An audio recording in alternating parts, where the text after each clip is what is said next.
नमस्कार, जोहार। आप देख रहे हैं झारखंड स्वतंत्र खबर। हमारे साथ बुद्धिजीवी समाज कार्यकर्ता लक्ष्मण मुंडा है। आज हम लोग बात करेंगे आदिवासियों के विभिन्न समस्याओं को लेकर के, जैसे सिरमकोली साधना स्थल का समस्या हो, जो रैंप वहाँ पर उतारा गया है, या संथाल परगना के जो पूर्व मुख्यमंत्री बाबूलाल मांडी का जो बयान आया है उस पर हो, या फिर यहाँ परासनाथ पहाड़ की समस्या हो। तमाम बात करेंगे। लक्ष्मण से आप जानेंगे उस पर क्या प्रतिक्रिया है। जोहार। अभी हाल ही में सिरमकोली साधना स्थल के पास रैंप उतारा गया और भारी कहेंगे पुलिस छावनी तब्दील करके वहाँ पर रैंप को काम पूरा किया गया। उस पर क्या करेंगे, जबकि आंदोलन भी लगातार आदिवासी समाज कर ही रहे।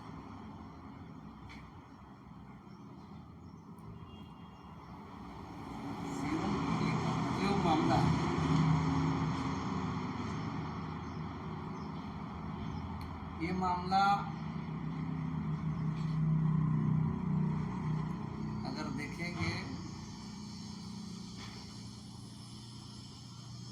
तो सरकार का जो रवैया है और एक चुनी हुई सरकार के द्वारा अगर जनभावनाओं का ही सम्मान नहीं किया गया तो अपने आप एक बहुत बड़ा बात है। और हमने कई बार इस संदर्भ में लिखा भी है, बयान में मेरा आया कि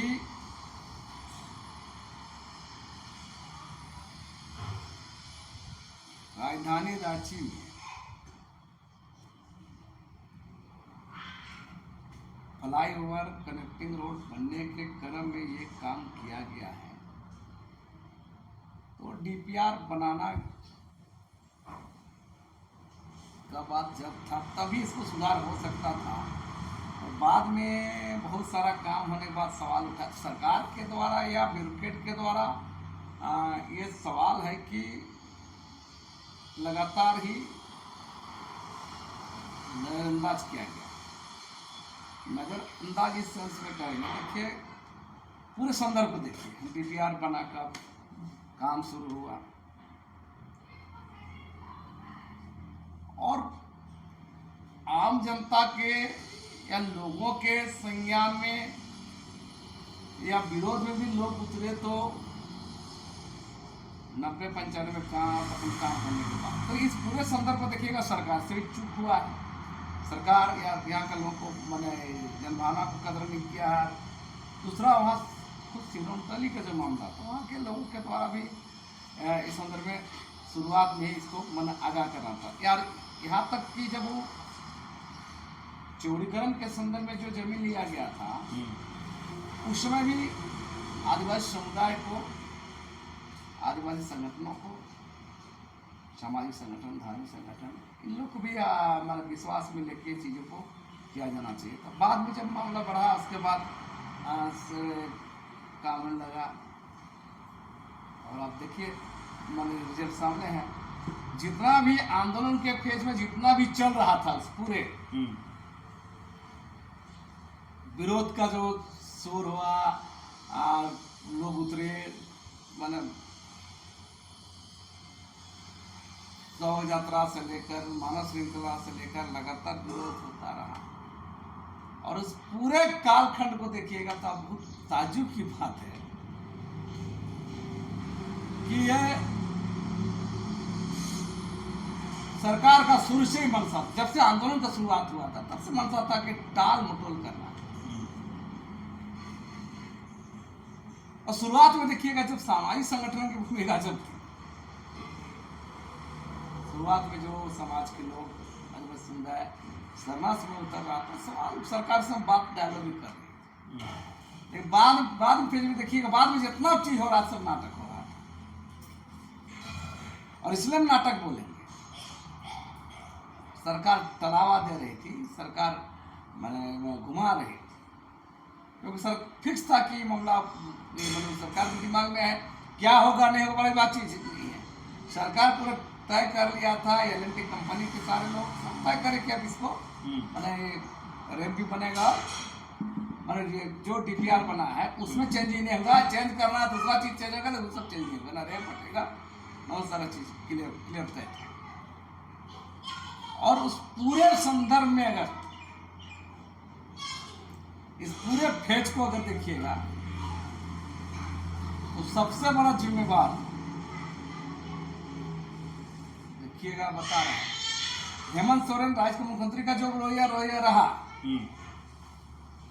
उससे हम बहुत अपेक्षा नहीं। एक सरकार का मुखिया है और वो संथाल आदिवासियों का सवाल को ही वो नजरअंदाज कर दिया था प्रसाद के मैटर पे, है ना, प्रसाद पार्क के मामले में, उसको तो हम छोड़ दें। लेकिन जो इधर आदिवासी समुदाय के अंदर में, सरना समुदाय के अंदर में, और ये आदिवासी सरना समुदाय के उराव लीडरशिप,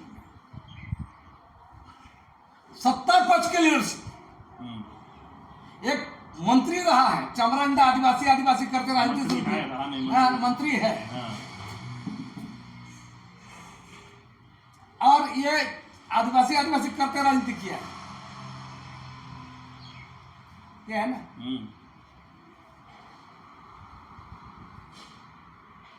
हम मंत्री रहा पश्चिम बोल रहे हैं कि कामेश्वरराव का बात भी कर रहे हैं, समझिए। राम सर मंत्री रहे हैं, कांग्रेस के बड़े वरिष्ठ नेता हैं, और हम इसलिए बोल रहे हैं, इस पूरे हम बोल रहे हैं कि हेमंत सोरेन जो किया, लेकिन 3 गो उराव लीडरशिप आदिवासी समुदाय का, जो सरना समुदाय को कहते हैं, जो आदिवासी हित की राजनीति करते हैं, इन लोग का बड़ा जिम्मेदारी है। इन लोग का भूमिका पूरी एकदम खलनायक का भूमिका है। चमरा लिंडा वर्तमान कल्याण मंत्री और आदिवासी का बात करके राजनीति शुरू किया है, सरना समुदाय का बात कर राजनीति शुरू किया है। रामसर राव देखिए बता, वहां पर गए थे, हम आदिवासी समाज के साथ हैं बोल गए थे, रामसर बात। राजेश कच्छप 2 बार वहां जा रहा है, 3 बार जा रहा है, और तीनों के तीनों सरना समुदाय के। देखो हम कौन क्या सोचता है, संतान मुंडा हो रहा, बहुत लोग बहुत एंगल से बोलेगा, हम जिम्मेदार ठहराएंगे कि बड़ा खलनायक अगर मंसूर है, तो असली भूमिका में उस खलनायक को उसका अंजाम तक पहुंचाने में, इसके खिलाफ काम करने में चमरा लिंडा, रामेश्वर राव और राजेश कच्छप, और लोगों को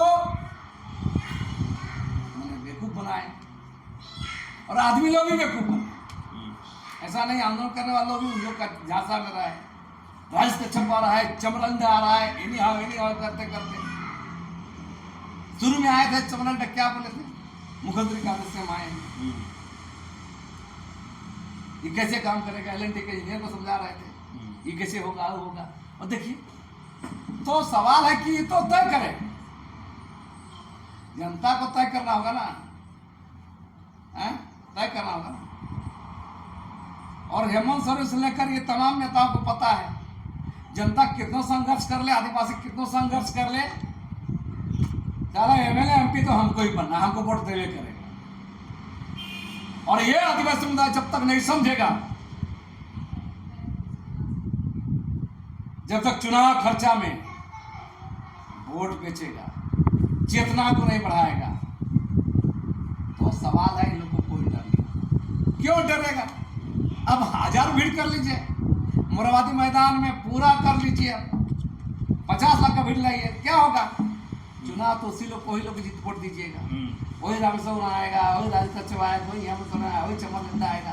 तो जब तक चुनाव का डर इन लोग को नहीं रहेगा, आपका बात क्यों सुनेगा? आपको ठगेगा तो ठगा। सिरमटोली रेप मामले में 3 खलनायक, चमरा लिंडा, रामेश्वर राव, राजेश कच्छप। सुन लीजिए, सिरमटोली रेप आंदोलन के 3 खलनायक, चमरा लिंडा, रामेश्वर राव और राजेश कच्छप, ये 3 बता रहे हैं। हम इसलिए बोल रहे हैं, लोग कला की भूमिका में, मैंने क्यों भाई आप जाके मीटिंग कर रहे हैं और आप आउटपुट कुछ दे नहीं पाए। आप रामेश्वर बोल रहे हैं कि हम तो आदिवासी समाज के साथ हैं, क्या समाज के साथ हैं? कोई भी बोलता हम समाज के साथ हैं। चमरा लिंडा का, तब तीनों को देखिए, तीनों को देखिए, हेमंत सोरेन सीधे सीधे कहीं नहीं कहा। हेमंत सोरेन के दिमाग में फिक्स था कि हमको अब रैम्प भी बनेगा, कोई कितना चिल्लाए, फ्लाईओवर बनेगा, कनेक्टिंग रोड बनेगा, सारा फाइनल बनेगा, हम उसमें कोई किंतु तो नहीं। हेमंत सोरेन कभी स्पष्ट नहीं कहा, कभी स्पष्ट कहा है? सदन में भी स्पष्ट नहीं कहा जरूर बनेगा, ये बनेगा, सब बोले, सब बने, यही बोलते। लेकिन ये तीनों तो नौटंकी किए ना,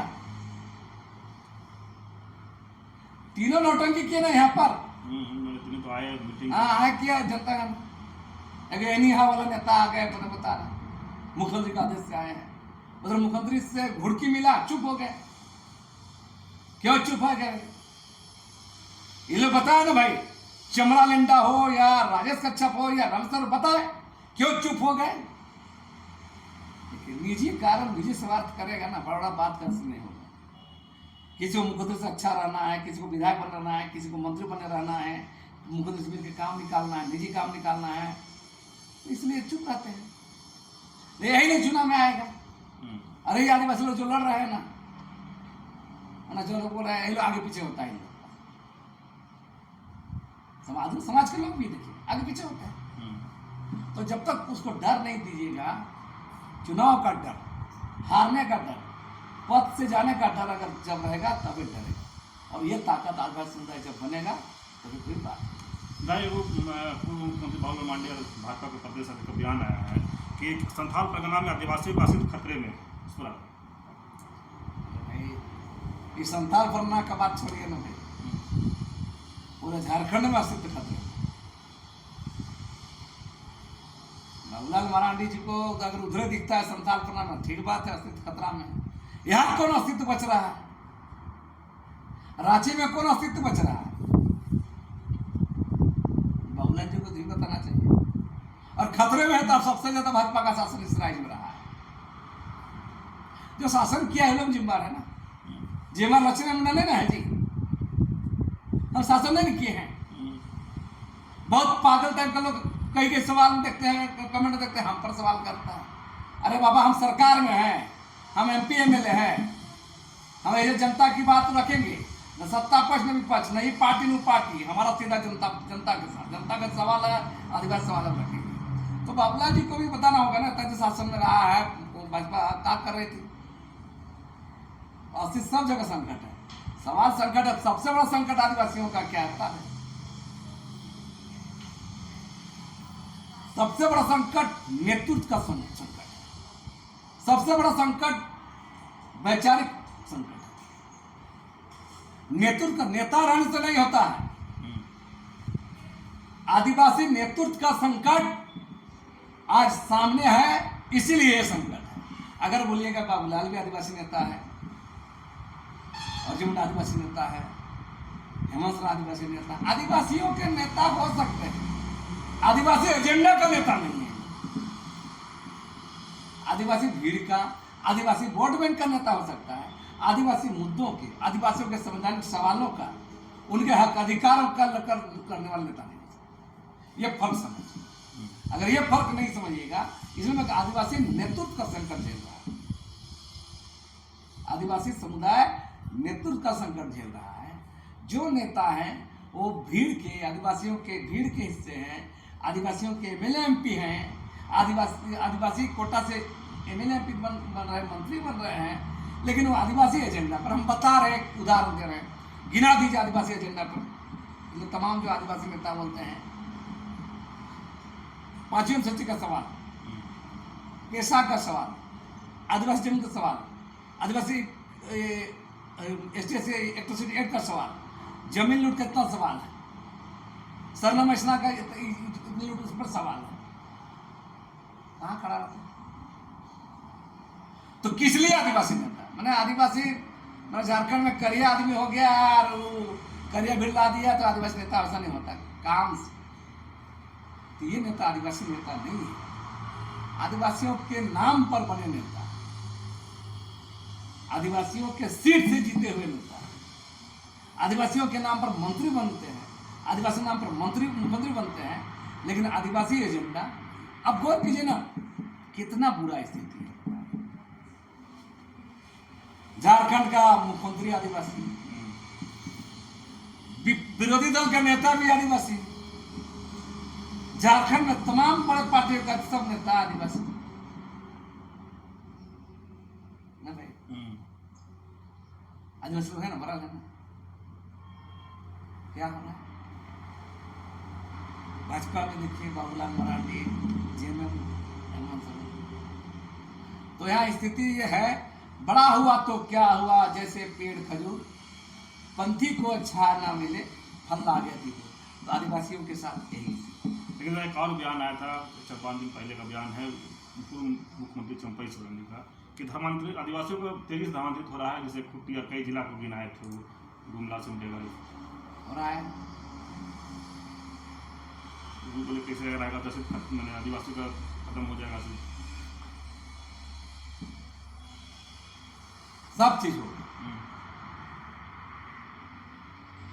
आदिवासी समुदाय राजनीतिक रूप से, सामाजिक रूप से, आर्थिक रूप से, शैक्षणिक रूप से, सांस्कृतिक रूप से जागरूक नहीं होगा ना, चेतनशील नहीं होगा ना, सब चीज होगा। उसका धर्म भी क्या चेंज होगा, उसका संस्कृति भी चेंज होगा, उसका जमीन भी लूटा जाएगा। सब दुनिया का ये इतिहास, कोनो ये झारखंड का बात तो है। ये लोग बोलता कब है ना, खाली अपना चेहरा चमकाने के लिए, अपना नेतागिरी करने के लिए, अपना पार्टी का कार्यकर्ता का काम करता है, तो उसे नहीं चलेगा। भाई सोरेन जी को भी सब बोलना होगा ना। पहले अब जेएमएम में थे, मुख्यमंत्री थे, आप क्या केस होंगे, इस वक्त उनको जवाब देना होगा ना।